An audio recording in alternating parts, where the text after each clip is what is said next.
Hey, have you planned the perfect RV road trip only to have it go crashing off the rails faster than, well, me trying to stick to a diet? Well, today, you let the hilarity ensue because we're going to share with you the ridiculously crazy experiences that have led us to this moment right here and now. This is all about the things that can make any RV trip go south, and we're sharing that with you. Grab your popcorn, grab a beverage. You might even want to make it an adult one. This is going to be one hell of an episode of Life Redesigned. This video is brought to you by Connected Internet, the official internet provider of Life Redesigned, and what we rely on to stay connected wherever we go. If you need fast, reliable, unlimited internet, check out the link in the video description.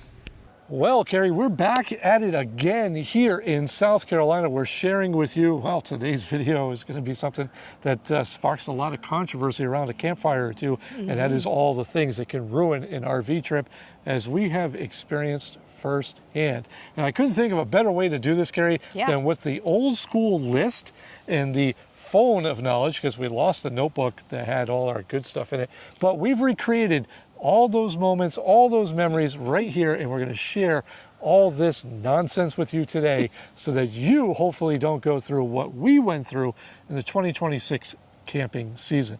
Now, before we begin, I hear that this is going to be a crazy season because of all the uncertainty around fuel prices, which is causing everything to explode in price.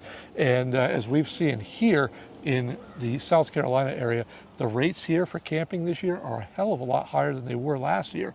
And that has to do with, well, this whole thing that we're all struggling with. And that's why we find ourselves boondocking in spots like this. But whether you're going to be boondocking or not, you need to know what you need to be prepared with. And let us share this little bit of wisdom with you, starting with the first thing that can ruin anybody's RV trip, and that is underestimating your route. Oh boy, how many times have we done that? Quite a few. He's backed down a road a few times. We've gone down a hill in the snow with the RV in Pennsylvania. And all those road trips that we thought was going to be easy peasy, lemon squeezy, because we've done them a million times. Well, guess what? We did that map out about 4 months before the trip was even to take place. And guess what? Road construction hit. There's an ambulance that needs to get through. There's that 5-hour road stoppage that we experienced coming from Florida to here, all because of road construction and alike. That can just knock the wind right out of your sails, especially if you're on a tight schedule. So what's the thing that we recommend to do all the time, Kara?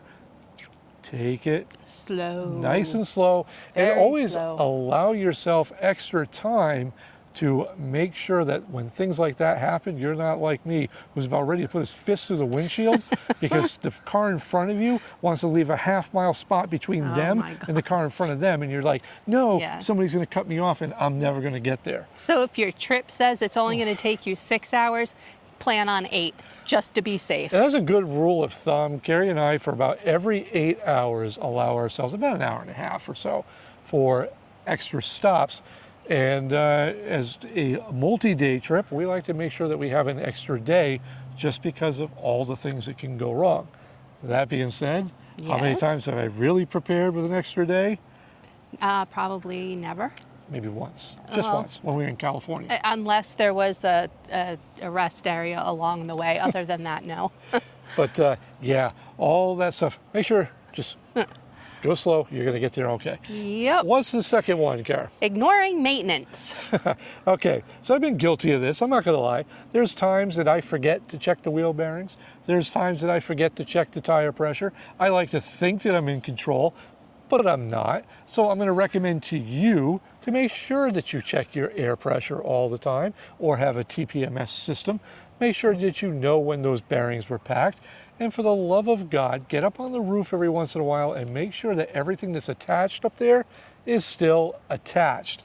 Because we have been behind an RV, and this was, I want to say, somewhere outside of Atlanta, that they had one of those Max Air fan vent covers. Oh, the whole thing was flopping. And it's flopping because it was held on by like one screw. And you're trying to tell them, hey, and they're like, hey, wait a minute, you might be Life Redesigned. No. And yeah, we're not that famous. But at the same time, when you're waving down the road going, hey, look up, they're just waving back at you going, yeah, go, you go.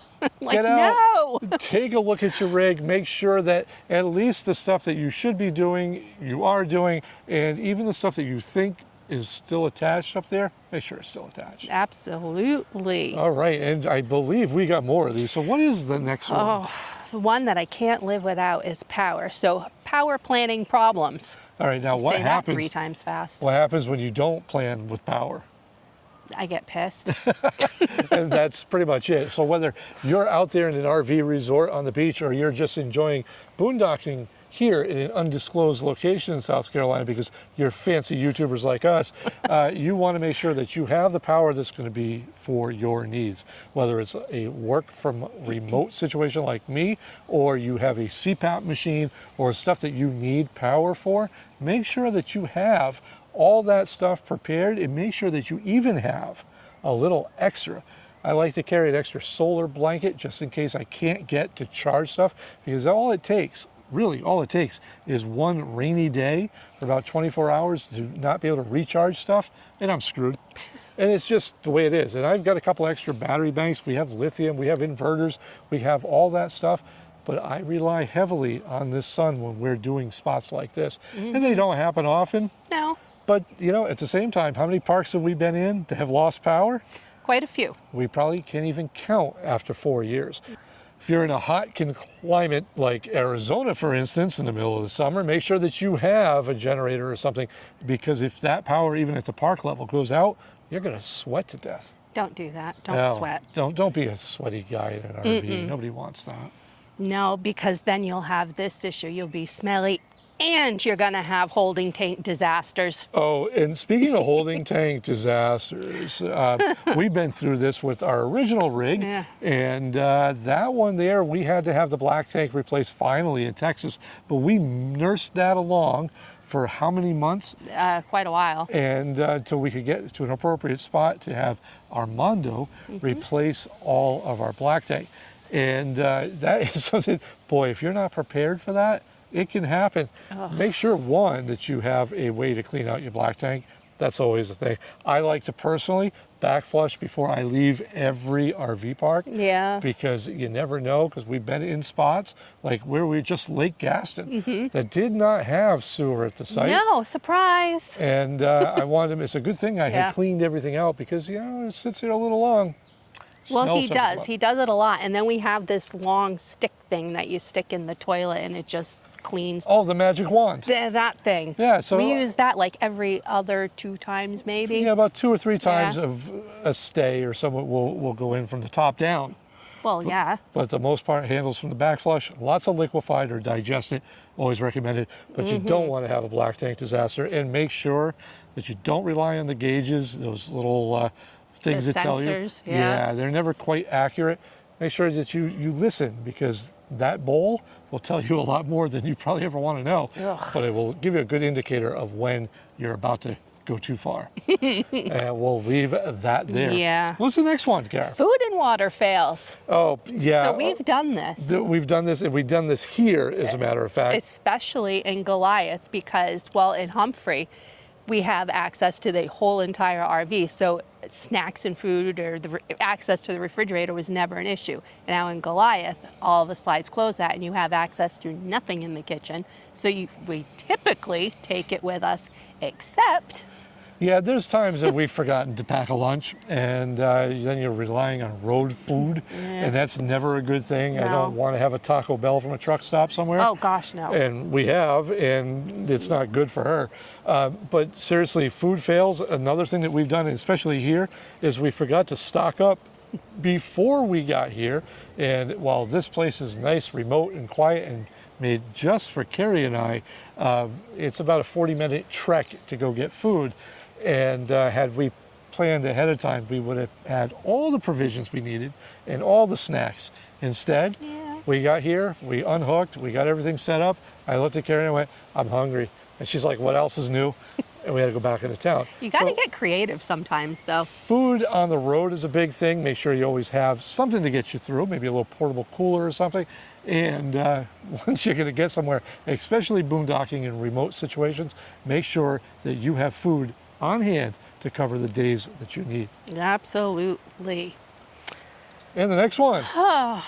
It's nothing that I would have, but unrealistic expectations. Oh, boy, yeah. No, not you. And that is true. In the day and age that we live in with Instagram and Facebook and whatever else that's out there, everybody's showing you the highlight reel because, well, you know, they've got you for 30 minutes on a YouTube video. We've got to show you how perfect life is in 30 minutes. And sometimes it's not. It's just this. This is it. This is all. This is all we've done for 4 or 5 days is make videos and edit them and work. And we haven't left this magnificent spot. But it's so peaceful and quiet. Like, I don't think I don't know. I actually like this spot. But at the same time, we're not showing you all that craziness. And not every spot that we're in is like this. No. You have to manage your expectations, especially when it comes to, well, dealing with other people, dealing with crazy RV park management that like to throw you out because they think they know who you are and then they don't. There's all kinds of stuff like that.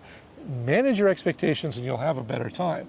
Carrie and I, especially as 1,000 Trails members, now like to roll into every park with rose-colored glasses on.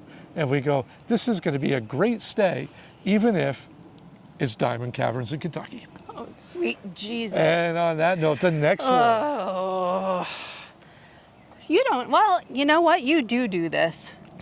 You do this great. a lot. That doesn't sound like a good thing. No, fuel miscalculations. All right, so going back to the beginning about using RV Life Pro, if you input your systems, your miles per gallon and your tank capacity will tell you approximately where you're going to run out of fuel. And that's great until you do something different or you change your route mid-course because you know better than those maps. And then your fuel economy just crashed because you went 18 miles out of the way to save 4 minutes worth of time. And guess what? That will lead you into some sticky situations. Now, fortunately, we've only had this happen a couple of times where we were very close to running out of fuel. But we know of a couple of couples that had to have fuel delivered to them because they ran out. And nothing. There's no need for that. But it does happen. So make sure that if you don't already, something if you're traveling long distance and not just like a weekend experiment or something like that, carry a fuel container. I carry about 5 gallons and I rotate them out every so often. One, it helps me if I need to use my generator. And two, it has helped when I didn't think I was going to quite make it to that TA or Loves. Yeah, and the only time I'll defend that situation is when you think you can fit into a gas station and you can't. And that's about it. We've had that happen a couple of times. And in case you're wondering, that sign on Buc-ee's that says, hey, you can hold it for 233 miles. You can't. You may be able to hold it there, but you're not going to make it fuel-wise. No. And I know quite a few people just in our little circle that see those signs and go challenge accepted. And guess what? Ends in hilarity every single time. No, thank you. And the next one. Well, you got to be on the same page. Now, if you've taken anything away from any of our videos at all, that is anything. One, I love to eat and I can't stay on a diet. Two, I love to make her do that rolly eye face. And three, we constantly stress that you need to be on the same page because nothing will implode all of your whole lifestyle expectations and dreams faster than a marital spat. And we know because we speak from experience, it's happened to us. We don't always get along and it's okay. But we also have to, well, we've learned to appreciate one another and go with that. And I see this a lot with YouTube especially. There's quite a few of you out there that, well, on camera, you're all lovey-dovey and everything. And as soon as that camera comes off, you're like, F him, F her, and you go your separate ways. Goes. It does happen. And look, you know, not calling anybody out, it does happen. We've all been there. But to make the lifestyle work and to keep everything going right and to make your dreams happy and cheery and whatever else I'm trying to say, get it together, man. Love one another. And have a full tank of gas. Yeah, absolutely. And a full belly. Well, that's Now, I know I couldn't have left this with 8 of them, Kara, so there No. has to be something else that we've learned. Oh, see, yeah, not leaving room for spontaneity. And Okay. we just did that. And we're guilty of this all the freaking time. Sometimes, you know, look, especially as content creators, we're so in a hurry to get somewhere because we want to see something. A lot of the times because we're just so excited to be there, we forget to film, and that's why you get videos like this, because we're not going out there with a camera everywhere. Yeah, but when we were going through Utah, remember, we stopped at every single side attraction, It was every single I-70 in Utah. Yeah, and it was like, okay, we need to get to the RV park, and we're like, no, this is too good. We had a 10-hour window from Utah Yeah. to, I believe it was, where were we heading? California. California, yeah. And it was supposed to take us 10 hours, and it took us over 17 because we kept stopping, and it is what it is. It was absolutely beautiful, but we are usually on such a tight schedule to get one place to the other that we forget that there's things that we want to see. You know, the world's largest penny somewhere, I want to see that. You do? That ball, of course I do. Okay. The world's largest spoon, I'm all in. The world's largest rubber band collection, I got to see it. All right. Anytime that I can see something crazy and unique, I want that time to see it. But I have missed quite a few things because we didn't plan ahead, and I needed to get right to our next destination because I needed to work. And now for the season of 2026, we are slowing it down so we can give you the advice that we learned the hard way, which is just go slow. Because you don't want to miss No. the world's largest bowl of clam chowder. Yeah, maybe. And I'm going to close this one with one that has not been on the list. Oh, And that is live your own journey and do not, whatever you do, as much as we have fun making content for y'all that watch, and I'm quite sure there's a lot of other creators that are doing this just for fun as well. Make sure that you're living your life and not ours or the next living our sometime a now journey Yesterday, through and whatever they call their channel road names. trips, All of something, them. I don't know. All of them. There's a lot of great content creators out there that are amazing, and there's quite a few that we actually watch, and maybe we'll share that one day. But we like to make sure that we tell everybody to not to live our journey. Do your own thing, have fun. YouTube's great for inspiration, but don't make it your lifestyle. Because at the end of the day, you're not Bob, be grateful, and you're not Carrie, and Carrie's not you, and I'm not them, and that's okay because it's everybody's life to live their own way. That should be a new channel name. Life like it's not yours, but it belongs to someone else, but doing it my way. how about just you do you? Very well. And we hope that you found a little bit of value in this video and maybe rethink a few things before you hit the road. And if you've had an epic fail on the road because you forgot to do something good, leave it below because we love, what do they call that? We love the tea. The tea, yes. Spill it right in the comment section below. Until next time, you know her, Yeah. you know me. See you then. Bye.